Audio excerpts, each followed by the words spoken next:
Mesdames et messieurs, bonsoir. Merci d'avoir choisi RTI 1 à la une de ce 20h. Ce jeudi 13 mai, c'est jour d'Ascension, fête célébrée 40 jours après la Pâque. Les chrétiens à travers le monde commémorent la montée au ciel de Jésus. En Côte d'Ivoire, les fidèles chrétiens ont sacrifié à la tradition dans les temples et paroisses. Nous sillonnerons quelques lieux de culte pour nous imprégner de l'ambiance. Dans cette atmosphère de prière, la Côte d'Ivoire et le Mali renforcent leur coopération pour venir à bout du terrorisme et de la criminalité sur leurs frontières communes. Le ministre d'État, ministre de la Défense, Téné Birahima Ouattara, était en visite de travail au Mali. Les deux pays affichent leur volonté de travailler de concert pour accentuer la lutte contre le terrorisme. La ministre de l'Éducation nationale et de l'alphabétisation, Mariatou Kone, rencontre les responsables des syndicats du système éducatif et leur a dévoilé sa vision pour l'école ivoirienne. La ministre Mariatou Kone qui aspire à une école de qualité pour tous, mise sur le dialogue direct. La tension est toujours vive au Proche-Orient. Les affrontements entre Israël et le Hamas se poursuivent. Les échanges de tirs meurtriers continuent. L'armée israélienne a déployé des chars et des blindés le long de sa frontière. Une invasion terrestre du Hamas est l'une des options étudiées par les généraux israéliens.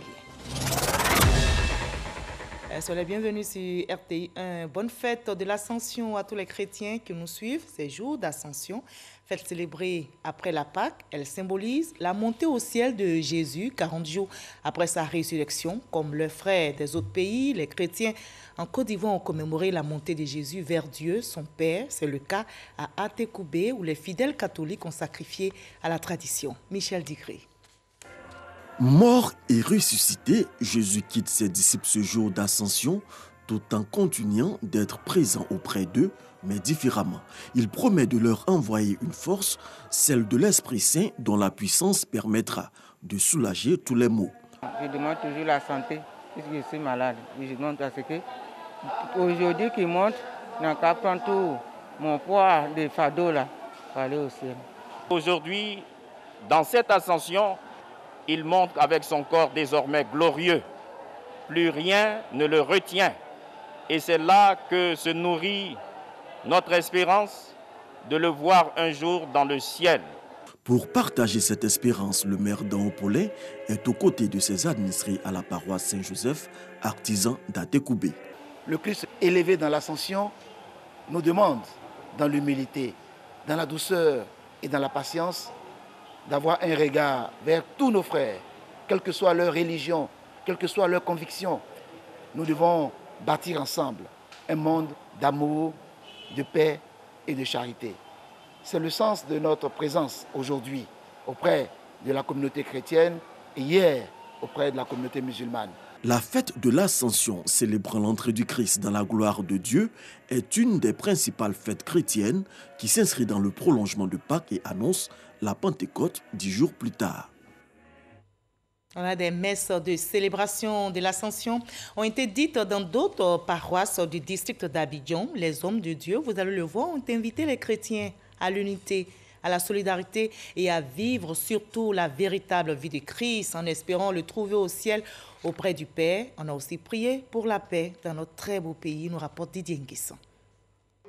40 jours après la Pâque, marquant la résurrection du Christ, les fidèles chrétiens commémorent la montée au ciel du Seigneur Jésus-Christ. À la paroisse Saint-Joseph d'Aboboga, comme à la paroisse Notre-Dame du Perpétuel Secours de Trècheville, la célébration de l'Ascension est marquée par une messe. Lecture liturgique, prière en faveur de la paix et enseignement sur la consécration à Christ ont été les temps forts de cette célébration. Notre Seigneur Jésus-Christ, vrai Dieu qui s'est incarné, a pris la chair humaine, a épousé notre humanité et s'est élevé au ciel. Désormais, nous savons que nous, humanité, nous sommes logés auprès de Dieu. En montant au ciel, notre Seigneur Jésus a glorifié le corps de l'homme, montrant que ce n'est pas quelque chose d'impur et qui a maintenant sa place auprès de Dieu. C'est aussi le début de ce que nous appelons dans l'Église catholique le Cénacle, ce temps de prière, cette neuvaine où nous prions l'Esprit Saint et nous demandons à Dieu de nous gratifier des dons qu'il nous a promis par son Fils Jésus-Christ. L'Ascension, célébrée à la paroisse Saint-Albert-le-Grand de Cocody. Les chrétiens prient et expriment leur attente pour cette nouvelle ère. Moi, mes vœux les plus ardents, c'est mon pays que j'aime tant, la Côte d'Ivoire. Je veux voir tous ces fils réunis pour bâtir une nation. Que les fidèles qui sont là, que chacun rentre à l'intérieur de lui-même pour qu'on s'aime entre nous, que ce soit les musulmans ou les chrétiens ou les bolsonistes, que toute la Côte d'Ivoire forme un. Célébrée entre la fête de Pâques et la Pentecôte, l'Ascension représente une autre opportunité pour les chrétiens qui attendent le baptême du Saint-Esprit. À Boaké, dans la région de Gbeke, les chrétiens ont aussi célébré la fête de l'Ascension et dans la gaieté. Les célébrants du jour ont exhorté les fidèles chrétiens à multiplier les prières pour la stabilité politique, sociale, économique et la santé de tous les Ivoiriens en cette période de Covid-19. Soro Corna. Jésus-Christ apparaît à plusieurs reprises à ses apôtres après sa résurrection parmi les morts. Mais le 4e jour, sa dernière apparition, Jésus s'élève aux cieux sous les yeux de ses disciples. Jésus met donc en mission ses disciples pour propager l'évangile sur la terre. Cette ascension exprime un nouveau mode de présence du Christ qui n'est plus visible dans le monde terrestre, mais demeure présent dans les sacrements. L'ascension est célébrée le 40e jour après Pâques par les fidèles du monde entier. C'est un événement qui rentre dans le processus d'accomplissement tel que ça a été prédit par nos apôtres. Il a été ressuscité et il a été élevé auprès de Dieu. Les célébrants du jour exhortent les chrétiens à demeurer dans la prière afin de rejoindre le Christ dans le royaume des cieux. Pour la stabilité sociale et la prospérité du pays, des prières sont adressées à Dieu. Il montre au ciel pour que Dieu lui-même déploie effectivement ce qu'il a de plus précieux, c'est-à-dire l'Esprit Saint, pour que l'homme devienne aussi celui-là qui vient pour annoncer la bonne nouvelle, pour annoncer l'évangile. Et donc la fête de l'Ascension est une très, très grande fête. Nous prions qu'en plus de la paix, je puisse accorder la grâce de la restauration, la grâce des débouchés économiques, la grâce de l'emploi, surtout pour notre jeunesse qui en a fortement besoin. L'ascension signifie à la fois la fin du séjour terrestre du Christ, mais aussi son entrée dans la gloire de Dieu. Jésus-Christ fait entrer l'humanité dans la nouvelle alliance et fait de la résurrection la promesse faite à tous les croyants. Célébrée le 6e jeudi après Pâques de chaque année, l'Ascension est annonciatrice de la venue de l'Esprit Saint 10 jours plus tard. Et un peu plus loin à San Pedro, les fidèles chrétiens étaient au rendez-vous dans les églises en cette journée de célébration de l'Ascension. Ils ont commémoré la montée de Jésus au ciel dans les temples, dans une ambiance bon enfant. Le témoignage de notre correspondant à San Pedro, Sam Kona. Les fidèles chrétiens catholiques de la paroisse Saint-Paul de la Cité ont célébré ce matin la fête de l'Ascension à travers prières, chants et danses. Le père Christian Konankan, dans son homélie, a rappelé le sens de cette fête chrétienne qui a lieu le 40e jour à partir de Pâques et qui marque la dernière rencontre de Jésus avec ses disciples après sa résurrection et son élévation au ciel. Le père Christian Konankan a exhorté les fidèles chrétiens catholiques à demeurer dans la foi. Il leur a surtout demandé de s'aimer autour d'eux l'amour, la paix, le pardon et la réconciliation. Hasard des calendriers, la fête de l'Ascension est célébrée au lendemain de la fête de Ramadan qui marque la fin du mois des jeûnes musulmans. Le Ramadan, fête de rupture, a été célébrée hier mercredi 12 mai sur tout le territoire ivoirien. Je vous propose de revivre ce moment de célébration dans quelques localités avec Franck Quadio. Dans la commune de Yopougon, les fidèles musulmans du quartier Selmer se sont retrouvés au complexe sportif Jesse Jackson pour sacrifier à la traditionnelle prière des 2 rakats, les 2 unités de la prière de l'Aïd el-Fitr. Qu'Allah le Tout-Puissant, le Miséricordieux, continue à étendre sa main salvatrice sur notre pays pour faire en sorte que ce beau pays-là continue dans la paix, l'union et la fraternité, son ascension vers le développement. Au nouveau quartier, toujours dans la commune de Yopougon, le premier magistrat Gilbert Kafana Kone était aux côtés des fidèles de sa commune pour leur témoigner sa solidarité. La communauté musulmane célèbre aujourd'hui la fin du jeûne. Et à cette occasion, je voudrais leur souhaiter à chacune et à chacun toute la paix que chacun d'entre eux recherche, que ce soit pour eux-mêmes que pour la Côte d'Ivoire. Après un mois de privation, jeûne du mois de Ramadan, les fidèles musulmans d'Abobo-Avocatier de Pont-Neuf ont pris d'assaut ce mercredi 12 mai l'espace de la mosquée Ibadou Rahman. Dans son sermon, l'imam Sangare Yakouba invite la population à la piété et au respect des principes de l'islam en cette fin du mois de Ramadan. Aux jeunes, il demande d'être des modèles et surtout de respecter l'ordre établi par Dieu. Les fidèles musulmans de Gagnoua en général et ceux de la mosquée en bois du quartier du Labougou en particulier ne sont pas restés en marge de la célébration de l'Aïd el-Fitr. Après les 2 rakats, l'imam Soualé Soumoro, dans son sermon, a invité les fidèles musulmans à manifester l'amour et à œuvrer pour la cohésion sociale tout en formulant des bénédictions à l'endroit de toute la Côte d'Ivoire. Ce culte de remerciement à Allah a vu la participation du président du conseil régional du Gor, Joachim Guégué Bagnon, venu apporter son soutien à la communauté musulmane. Une marque de consolidation du vivre ensemble. De cette mosquée, lui et sa délégation sont rendus au domicile de Feu Moussa Foufana.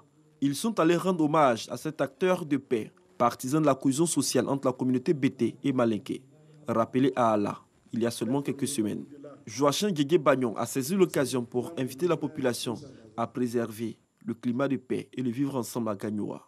Nous voulons que notre région et en dépendamment de ça, toute la Côte d'Ivoire soit en paix. La journée d'aujourd'hui est spéciale. Nous sommes venus donc rester aux côtés de nos frères qui prient et qui continuent à prier pour le pays pour toujours. La célébration était pour le président du conseil régional du Gor une occasion de partage avec la communauté musulmane et l'ensemble des populations de cette localité. Voilà, c'était quelques échos de la fête de Ramadan avec nos reporters. Dans cette atmosphère de prière, de célébration, la Côte d'Ivoire et le Mali renforcent leur coopération pour venir à bout du terrorisme et de la criminalité. Le ministre d'État, ministre de la Défense, Ténébiraïma Ouattara, était en visite de travail au Mali. Il a échangé avec son homologue malien. Les 2 pays affichent leur volonté de travailler de concert pour accentuer la lutte contre le terrorisme. Abou Sanogo.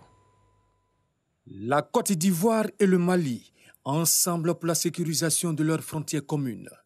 Le ministre d'État, ministre de la Défense Ténébiraïma Ouattara, en visite de travail et d'amitié à Bamako. Dans la capitale malienne, il a échangé avec son homologue malien de la Défense, le colonel Sadio Kamara, sur les stratégies communes à mettre en œuvre pour freiner le terrorisme dans la sous-région. Notre rencontre d'aujourd'hui nous permettra d'échanger sur comment nos 2 armées peuvent et doivent collaborer ensemble pour sécuriser et stabiliser nos frontières en luttant contre le terrorisme et la criminalité transfrontalière. On comprend aisément pourquoi nos 2 pays doivent travailler fortement à sécuriser cette zone frontalière où nous avons en commun des populations liées par le sang, la culture, l'histoire et l'économie. On mesure toute l'importance et l'exigence de notre coopération militaire. Il nous faut conjuguer nos efforts. Il nous faut renforcer notre coopération, notamment dans le domaine de la défense et de la sécurité. Il nous faut intensifier nos échanges réguliers dans le domaine du renseignement. Il nous faut coordonner nos différentes actions, qu'elles soient politiques, économiques et militaires, dans nos différentes zones opérationnelles. Il nous faut conduire des opérations militaires conjointes aux frontières contre ces bandes armées criminelles et terroristes. Il nous faut mettre en place un cadre de concertation entre les autorités politiques et militaires de nos 2 pays.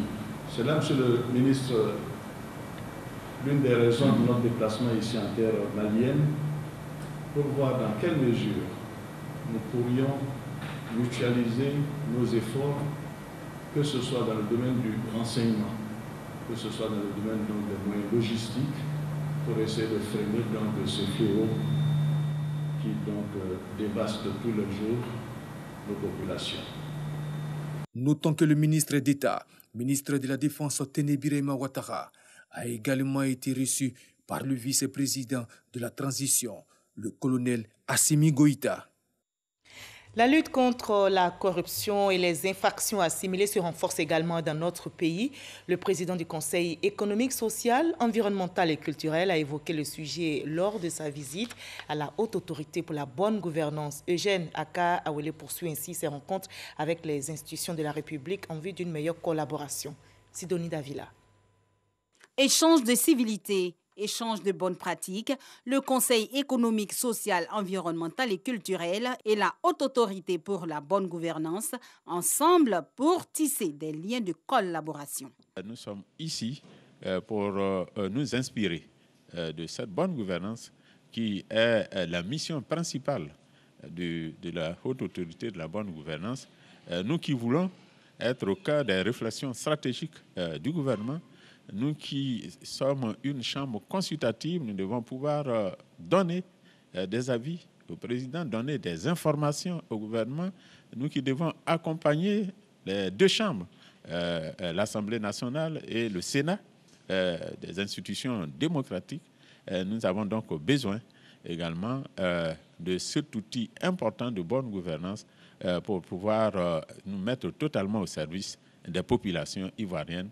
Le président Aka Awele perçoit très bien les responsabilités qui sont les siennes. Et c'est un homme aguerri. Et donc, nous nous attendons à ce qu'il y ait de grandes choses et des choses réussies qui soient entreprises et réalisées au niveau du Conseil économique et social. Cette rencontre est la 10e du genre. Elle s'inscrit dans le cadre des visites des institutions du président du SESEC, Eugène Aka Awele, depuis sa prise de fonction. Le ministère de l'Éducation nationale et de l'alphabétisation a aussi des défis à relever. La ministre Mariatou Kone a rencontré justement les responsables des syndicats du système éducatif. Elle leur a dévoilé sa vision pour l'école ivoirienne. Mariatou Kone qui aspire à une école de qualité pour tous, mise sur le dialogue direct, nous rapporte Michel Mambou. Une rencontre en toute convivialité. Un mois après sa prise de fonction, la nouvelle ministre de l'Éducation nationale et de l'alphabétisation prend langue avec les partenaires sociaux. Face aux quelques 80 formations syndicales présentes, Mariatou Kone décline sa vision, une école nouvelle pour la Côte d'Ivoire, et cela passe impérativement par un dialogue direct. Nous souhaitons une école apaisée. Une école apaisée, ça ne veut pas dire que les syndicats n'ont pas de problème.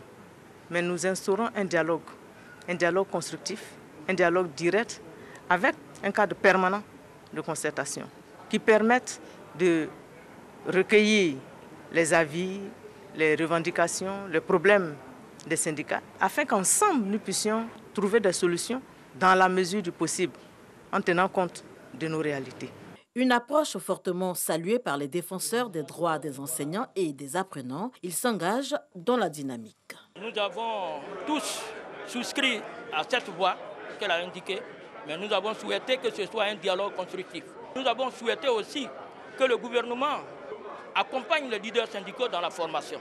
Nous, au niveau du privé dans son ensemble et particulièrement au niveau du laïc, nous allons l'accompagner parce que nous constatons dans sa démarche et dans son discours que c'est vraiment une femme de dialogue et c'est ce que nous syndicalistes nous demandons pour une meilleure marche de l'école. Consolider les acquis et améliorer l'existant. Pour ce faire, un diagnostic approfondi s'impose. La tutelle annonce donc des états généraux. Les états généraux de l'école. Cela montre combien de fois qu'elle veut impulser une nouvelle dynamique à l'école ivoirienne. Il faut dire que nous sommes satisfaits parce qu'elle trace des sillons pour une école nouvelle. Ces états généraux vont concerner l'ensemble des partenaires. Tous les corps sociaux seront impliqués. On aura également des consultations en ligne pour tenir compte de l'avis de tout le monde afin que cette analyse situationnelle que nous voulons faire puisse servir à la Côte d'Ivoire. Un vaste chantier que celui de l'éducation nationale auquel s'ajoute désormais l'alphabétisation. La ministre Mariatou Kone entend compter sur l'implication de tous les acteurs du secteur pour un pari réussi. Le ministre de l'économie numérique, Adam Roger, décline aussi sa vision sur le terrain. Il a visité les locaux de la nouvelle poste de l'université Félix Houphouët-Boigny de Cocody. Il souhaite une poste moderne qui se rapproche de la jeunesse estudiantine. Éric Goré. Adam Roger, ministre de l'économie numérique, des télécommunications et de l'innovation dans l'enceinte de l'université Félix Houphouët-Boigny de Cocody. Il est là pour voir de plus près les locaux de la Poste. Cette Poste se rapproche davantage des populations ivoiriennes et surtout de la jeunesse, avec la montée en puissance des prestations numériques et digitales. Facilitation pour obtenir des documents administratifs, actes de naissance, certificat de nationalité, casier judiciaire, entre autres. Il y a aussi la livraison des colis à domicile et plusieurs autres produits. Sur le site de l'université, justement, nous avions un bureau de poste à l'époque qui était à Abidjan 22, qui avait été fermé depuis les événements difficiles de la Côte d'Ivoire.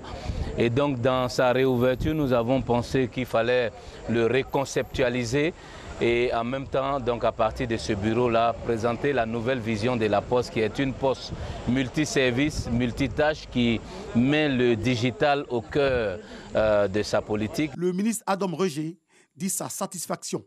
Nous sommes venus nous assurer que cette Poste du futur est réellement futuriste. Et ce qu'il faut dire, c'est que j'étais vraiment agréablement surpris par la qualité des travaux qui ont été réalisés, du concept futuriste. Et on pense qu'avec ce bâtiment, un bel édifice qui va nous permettre de développer les activités postales. Cette agence de la Poste de l'université de Cocody sera fonctionnelle 7 jours sur 7. Et on n'oublie pas, ne baissons pas la garde dans la lutte contre la pandémie de Covid-19 qui sévit dans le monde.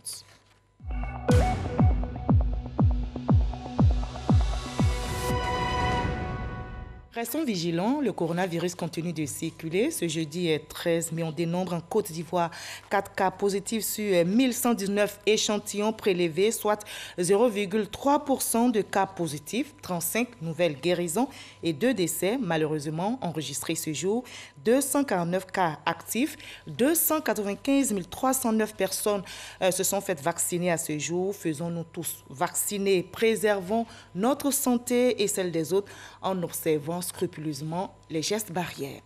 C'est un nouveau pas de géant dans la lutte contre la pandémie de Covid-19 qui vient d'être franchi aux États-Unis. Les adolescents âgés de 12 à 15 ans ont commencé à se faire vacciner contre le coronavirus partout.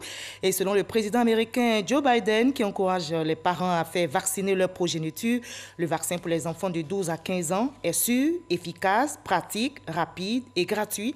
L'Agence américaine des médicaments a donné son autorisation après avoir étudié les données d'essais cliniques sur environ 2000 jeunes. On lutte en Côte d'Ivoire également contre les inondations. Les autorités multiplient les rencontres et les messages de sensibilisation en prélude à la saison des pluies. Le ministre de l'Assainissement et de la Salubrité, Bouaké Fofana, a eu une rencontre avec les maires au siège de l'UVICOSI. Il leur demande de s'impliquer sur les dispositions à prendre pour la saison des pluies. Grâce Kanto. 0 décès et moins de dégâts matériels pendant la saison des pluies. C'est ce à quoi aspire le ministère de l'Assainissement et de la Salubrité. Pour réussir ce challenge, le ministre Bouaké Fofana sollicite l'implication des élus locaux. Notre travail se fait sur les territoires. Ces territoires sont gérés donc par les maires. C'est pour ça que j'ai tenu à venir saluer les maires et leur dire que je compte sur leur collaboration pour gérer dans l'immédiat la saison des pluies qui s'annonce. Nous, on veut préserver la vie des gens qui vivent dans les cités. Donc c'est pour ça que les maires sont les mieux indiqués. C'est eux qui connaissent les endroits qui sont à risque. Ils connaissent les gens qui habitent à ces endroits-là. Et c'est eux qui peuvent leur parler dans un langage qu'ils comprennent. Une dynamique dans laquelle s'inscrit l'Union des villes et communes de Côte d'Ivoire, UVICOSI, qui s'engage à redoubler d'efforts dans la sensibilisation. Les maires continueront à travers les forces vives, à travers les campagnes de sensibilisation, avec les religieux, avec les associations de femmes et de jeunes. Nous continuerons à parler, à identifier les zones dangereuses. Mais surtout, nous lançons un appel encore à tous nos parents. Quittons les zones dangereuses et nous serons toujours à leur côté, en tant que responsables, en tant que maires, pour les accompagner, pour les assister. Mais nous préférons les assister maintenant que d'avoir à les assister quand il y aura une catastrophe. Le ministère de l'Assainissement et de la Salubrité et l'UVICOSI prévoit une rencontre le mardi prochain en vue de mettre en place un plan d'urgence afin de parer à toute éventualité. Le secrétaire d'État chargé des affaires maritimes est aussi actif sur le terrain. Célestin Seredo vient de lancer les travaux d'installation des radars de contrôle, de sauvetage et de surveillance maritime à Assini. Il a aussi fait escale à Adiaké et à Grand Bassam. Mamadou Kwasi pour le reportage. Sur cet espace aménagé dans la zone balnéaire d'Assini, sera installé dans quelques mois l'un des radars des centres de contrôle de sauvetage et de surveillance maritime. En visite d'inspection des lieux, le secrétaire d'État chargé des affaires maritimes a présenté les enjeux de l'implantation d'un tel outil dans cette partie de la Côte d'Ivoire. Ces radars de surveillance maritime de longue portée permettront de couvrir la zone maritime allant de la frontière ivoiro-libérienne à la frontière ivoiro-ghanéenne.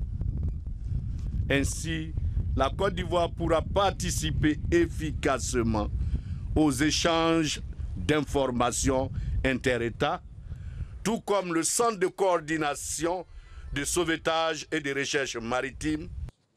Cette visite du site s'inscrit dans le cadre d'une tournée dans la région du Sud-Komoué. Le secrétaire d'État chargé des affaires maritimes est allé s'imprégner des conditions de travail de ses collaborateurs installés à Assini, Grand Bassam et à Diaké. Dr Seredo Célestin a salué les efforts de ses collaborateurs dans la surveillance des plans d'eau. Les populations ont été exhortées à une bonne collaboration avec les soldats des eaux. Cette visite de terrain a été mise à profit pour lancer les travaux de construction des locaux de l'arrondissement maritime d'Adiaké, puis celui d'Assini. Les agents se sont réjouis des locaux qui sortiront de terre dans quelques mois. L'arrondissement de Grand Bassam bénéficiera également d'une réhabilitation. C'est l'assurance qui a été donnée par le premier responsable des affaires maritimes en lançant lui-même les travaux en compagnie du préfet de Grand Bassam, Nassou Sidibé. Des travaux qui vont offrir un meilleur cadre de travail aux agents. Et vous étiez certainement parmi ces millions de personnes à avoir suivi sur diverses plateformes en ligne le 6e rallye de l'espoir qui a eu lieu ce week-end en Corée du Sud. Cet événement initié par la Fédération pour la paix universelle a eu pour thème Rassemblement de l'espoir pour soutenir la réunification pacifique de la péninsule coréenne. Le récit est signé Dangui Dangui. Des cocktails de couleurs mis en musique avec des cantiques exécutés à la limite de la perfection ont donné un cachet spécial au 6e rallye de l'espoir en ligne qui a eu lieu en Corée du Sud ce week-end. Au-delà des festivités, cet événement signé Fédération pour la paix universelle s'est voulu une plateforme de réflexion sur les nouvelles approches de paix, une question chère à Dr Ak Jahan Moon. J'applaudis les efforts du Dr Ak Jahan Moon et des milliers d'experts qui ont approuvé la proposition de créer Think Tank 2022 dans le but de parvenir à une paix durable dans la péninsule coréenne. Bien menée, la réunification de la péninsule coréenne est réalisable. Nous devons tous travailler ensemble pour atteindre ces objectifs importants. Nous avons constaté de grands progrès avec le président Kim et la Corée du Nord tout au long de notre engagement avec lui. Selon les organisateurs, plusieurs millions de personnes ont suivi l'événement sur de nombreuses plateformes à travers le monde. Un événement marqué par des réflexions sur la réunification pacifique de la péninsule coréenne et le lancement du Think Tank 2022. Un groupe d'experts mondiaux en mission pour ouvrir de nouvelles pistes vers une paix mondiale durable. La Fédération pour la paix universelle veut construire un monde unifié et plus pacifique autour des principes de l'interdépendance, de la prospérité mutuelle et des valeurs universelles. Et la paix, trésor inestimable, est réclamée au Proche-Orient. Les affrontements entre Israël et le Hamas se poursuivent. Les échanges de tirs meurtriers avec le mouvement islamiste palestinien Hamas continuent. L'armée israélienne a déployé ce jeudi des chars et des blindés le long de sa frontière.